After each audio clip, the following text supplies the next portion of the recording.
Students, welcome to our channel. तो दोस्तों आज करेंगे ये वाला क्वेश्चन जो है न्यूटन लॉ ऑफ मोशन से। A light string passes over a smooth light pulley connect two block of masses m1 and m2 vertically. If the acceleration of the system is g by 8, then ratio of masses हमें m1 by m2 masses का ratio निकालना है और पुली का question है। तो देखो, मान लो मेरे पास ये एक पुली है, ये मान लो एक मास m1 है, ये मान लो एक मास m2 है। ठीक है, हमने माना late assume m2 is more than m1।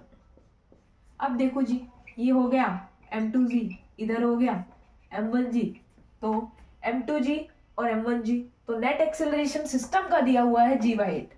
तो सिस्टम का नेट एक्सेलरेशन हम कैसे निकालेंगे?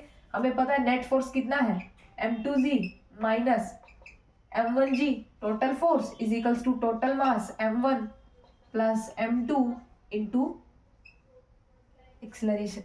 Force is mass into acceleration. ठीक है, बहुत बेसिक सी बात है। g कॉमन ले लिया, m2 minus m1 is equals to m1 plus m2 into g. एक एक्सेलरेशन की वैल्यू कितनी है, g by 8। बहुत इजी है। अब इसको सॉल्व करेंगे तो g से g कट जाएगा, तो क्या आएगा m2 m1, इसे क्रॉस मल्टीप्लाई करेंगे 8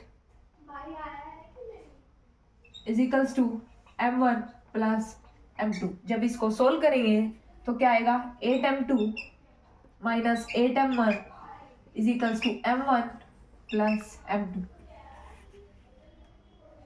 इसको सोल्व करेंगे, ये 8m2 है, ये m2 है, इधर आके माइनस हो जाएगा 7m2 इज इक्वल्स टू, ये m1 है माइनस 8m1, उधर जाके प्लस हो जाएगा 9m1। यानी कि हम कह सकते हैं m1 upon m2 is equals to 7 upon 9। m1 upon m2 is equals to 7 upon 9। तो और अगर m2 अपॉन m1 पूछे तो 9 बाय 7। तो कौन सा ऑप्शन है ऐसा? Option number second, 9:7। ये पूरा हमने पुली का क्वेश्चन सोल्व कर लिया है। इस तरीके से हमारी पुली चलती है। हमने नेट फोर्स निकाला, ये नेट फोर्स है।